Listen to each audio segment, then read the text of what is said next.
फिर से एक बहुत बड़ी खबर आ चुकी है दोस्तों एसएसआर को लेकर के। अर्णव गोस्वामी ने फिर से अपने स्टूडियो में एक बार दहाड़ा है और ये कहा है कि बहुत जल्द हो सकता है कि एसएसआर के जो सही में मुजरिम हैं वो सामने आ पाएंगे। वो वीडियो तेजी से वायरल हो रही है, उस वीडियो को दिखाएंगे और इस विषय में बात करेंगे कि क्या एसएसआर के मामले में क्या बहुत बड़ी अपडेट है। और उससे पहले कुछ और बड़ी बड़ी खबर दो बताएंगे आपको जो कि काफ़ी इंटरेस्टिंग है और आप लोगों का जानना भी बहुत ज़रूरी है।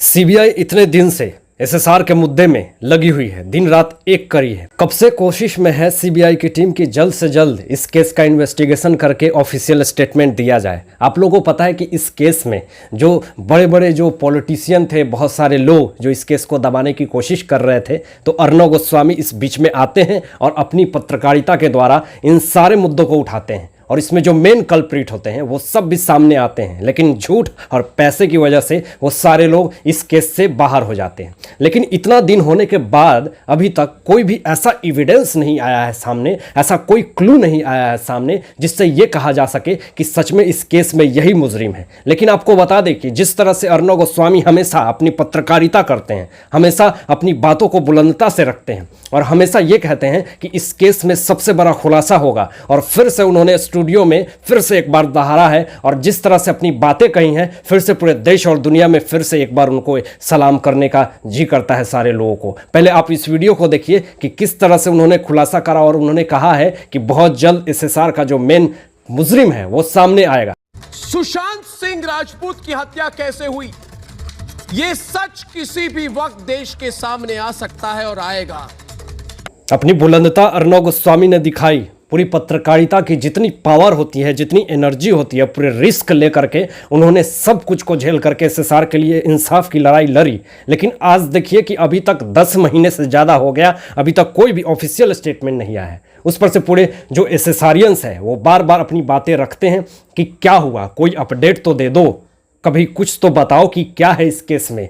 जो इतने सारे लोग इस केस में जो इन्वॉल्वमेंट दिखाई जा रही थी, सिद्धार्थ पिठानी, न जाने उसके नौकर रिया चक्रवर्ती, आज कोई भी इतने, जब स्टार्टिंग में जब ये केस बहुत उफान मार रहा था तो उस वक्त सारे लोग जो सीबीआई के दफ्तर के आगे पीछे कर रहे थे, आज वो सारे लोग कहाँ हैं, ये सबसे बड़ा सवाल है। लेकिन अर्णव गोस्वामी जी ने जो ये बात कही कि जो सस्पेक्ट है, जो मेन मुजरिम है, वो हो सकता है कि बहुत जल्द सामने आ सकता है। यानी उन्होंने किस बेसिस पे ये बात कही? हालांकि कुछ सोर्सेज हैं जो उनको ये चीज़ें बताई हैं, तभी जाकर के अर्णव ने नेशनल टीवी पे ये बातें कही है। और इसमें हो सकता है कि एक बहुत बड़ा तथ्य होगा और बहुत बड़ा खुलासा होगा और जितने सारे लोग इस केस में इन्वॉल्वमेंट है वो बहुत ही जल्द सामने आएंगे और इस देश और दुनिया के सामने वो सारे मुजरिम सामने आकर के उनको जरूर सजा मिलेगी। अर्णव गोस्वामी ने अपनी बात को आगे बढ़ाते हुए ये भी कहा कि आप लोगों ने इतनी एकजुटता दिखाई है, इतनी गंभीरता दिखाई है और इतनी एकत्रता दिखाई है। ऐसी एकत्रता और अटूटता बना करके रखें जिससे कि पूरा देश और पूरी दुनिया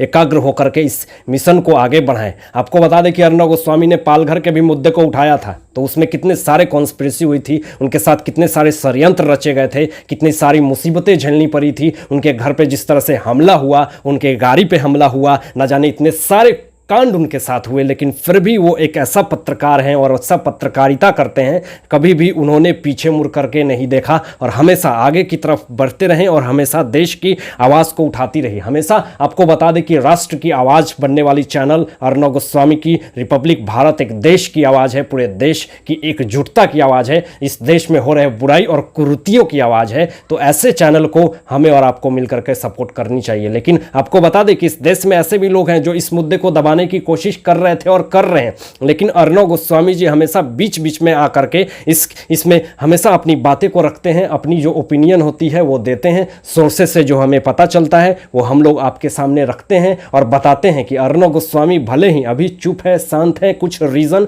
कुछ कारणवश, लेकिन हमेशा उनकी इंसानियत और उनकी पत्रकारिता हमेशा यही कहती है कि एसएसआर को आवाज़ बुलंद रखना है, एसएसआरियंस को। और उसके बाद इस केस की जो जस्टिफाई की जो डेट है वो वो भी बहुत जल्द आएगी और आप निराश और हताश न हो, बहुत जल्द इस केस में कोई बहुत बड़ा खुलासा होगा। अपनी एकाग्रता और अपनी एकजुटता बना करके रखें। जब से अर्णव गोस्वामी ने एसएसआर की आवाज को उठाया था तब से उनके जीवन में प्रॉब्लम आने लगे थे। पॉलिटिकल मुद्दा का प्रेशर हो या फिर वहां पे बॉलीवुड माफिया का प्रेशर हो, चाहे टीआरपी स्कैम में उनका नाम दिया जा रहा हो या फिर उनको सचिन वाजे को जिस तरह से अभी अंदर कर दिया गया है उसको लेकर के इनकाउंटर करने की जो धमकी की साजिश हो, ये सारी चीज़ों को झेलते हुए अर्णव गोस्वामी ने वो सारी कठिनाई को लड़ते हुए इन सब चीज़ों को झेला और हमेशा उस चीज़ को करने, इंसाफ की आवाज़ उठाने की साजिश जो लोग नहीं होने देना चाह रहे थे उसके खिलाफ उन्होंने आवाज़ उठाई और इंसाफ की लड़ाई को हमेशा आगे उठाया। आपको बता दें कि उनकी टीम को भी कितना डराने धमकाने की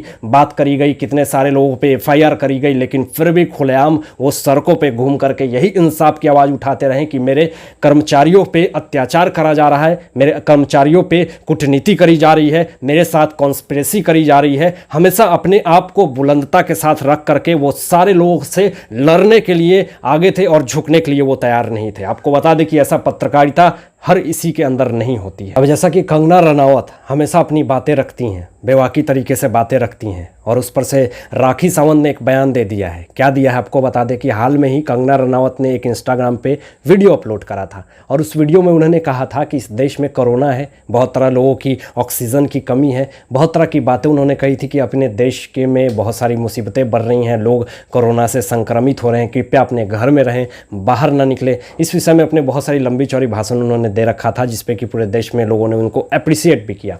तो इस पर से राखी सावंत ने ये कहा कि अगर आप कंगना रनावत इतने देश की अगर आपको इतनी चिंता है तो आपके पास बहुत सारे पैसे हैं, आप कृपया क्यों नहीं उन लोगों की मदद करती हैं। तो इस पर से बहुत सारे ट्रोलर्स ने राखी सावंत को ट्रोल करना शुरू कर दिया। हालांकि इस विषय में राखी सावंत ने जो बातें कही वो बिल्कुल सही था। अगर कंगना रनावत को यहाँ पे सामने आकर के ज़रूर अप्रिशिएट करना चाहिए, सपोर्ट करना चाहिए। और बहुत सारे ऐसे लोग हैं जो ऑक्सीजन की कमी के कारण अपनी ज़िंदगी और मौत की लड़ाई लड़ रहे हैं। हालांकि कंगना रनावत ने बहुत सारे ऐसे जगह पे चैरिटी फंड में कुछ पैसे भी दिए हैं और हेल्प भी करे हैं, तो राखी सावंत को पहले ये भी पता होनी चाहिए। चलिए आगे बढ़ते हैं कि यहाँ पे प्रियंका चोपड़ा ने भी बहुत सारे लोगों से अपील करी है कि कृपया घर में रहें। अगर घर में नहीं रहेंगे तो हो सकता है कि आने वाले समय में हम एक बहुत बड़े चुनौती और मुसीबतों को सामना करना पड़ सकता है। आपको बता दें कि इनकी शादी निक जोनस से हुई थी। जो इंसान अपने देश का नहीं हुआ वो क्या हमारे देश की भलाई के बारे में बात करेगा। सबसे पहली बात तो ये विदेश में जाकर के सेटल हो जाती हैं और ये कहती हैं कि इस देश में कोरोना हो रही है, आप लोग लड़ें और इससे आपकी भला हो। ये सारी बातें करने की ये पीआर स्टंट और पीआर टीम की इनकी एक साजिश है। और दूर देश में रह के आप क्या भारत देश की सेवा करेंगे और क्या रक्षा करेंगे। अगर करनी है तो आप आइए। दोस्तों सवाल यहाँ पे ये उठता है कि जब लोगों की फिल्में आने लगती हैं तब क्यों आकर के लोग कोरोना वायरस से बचें, इसमें ये सावधानी बरतें, घर से ना निकलें। अब उसी के बीच में नीचे जब आप आर्टिकल पढ़ेंगे तो उसके फिल्म का प्रमोशन होता है। तो ये कहीं ना कहीं ऐसा लगता है कि आप पूरी तरह से सेल्फिश हैं। आप कहीं ना कहीं आप ये लगता है, एक ऑडियंस को भी लगता है कि ये हमारे लिए नहीं सोच रहा, ये इसलिए आता है न्यूज़ में ताकि इसकी फिल्में का प्रमोशन हो। चाहे वो अभी हाल में ही राधे फिल्म की जिस तरह से प्रमोशन हुई, सलमान खान लोगों की खाना खिला रहे थे। मतलब इतने दिनों से जो बीइंग हंग्री नाम की जो उनकी ट्रस्ट है, इतने दिनों से वो कंपनी किस कोने में जाकर के कौन से गैरेज में वो गाड़ी लगी थी, 1 साल से 2 साल से पता नहीं, लेकिन जब उनकी राधे फिल्म आने वाली थी तो जिस तरह से खाना फ्री में बटाने लगते हैं, ये भी बहुत ही सोचनीय बात है। ये सब इन्फॉर्मेशन अपडेट करने का मकसद सिर्फ और सिर्फ मेरा यही था कि आप सब जागरूक बने और सुरक्षित रहें। तो आज के लिए बस इतना ही। हालांकि इन सारे मुद्दों पे आप लोगों की क्या सोच है, आप लोग क्या सोचते हैं इस विषय में, अपने विचार ज़रूर व्यक्त कीजिएगा। तो आज के लिए बस इतना ही।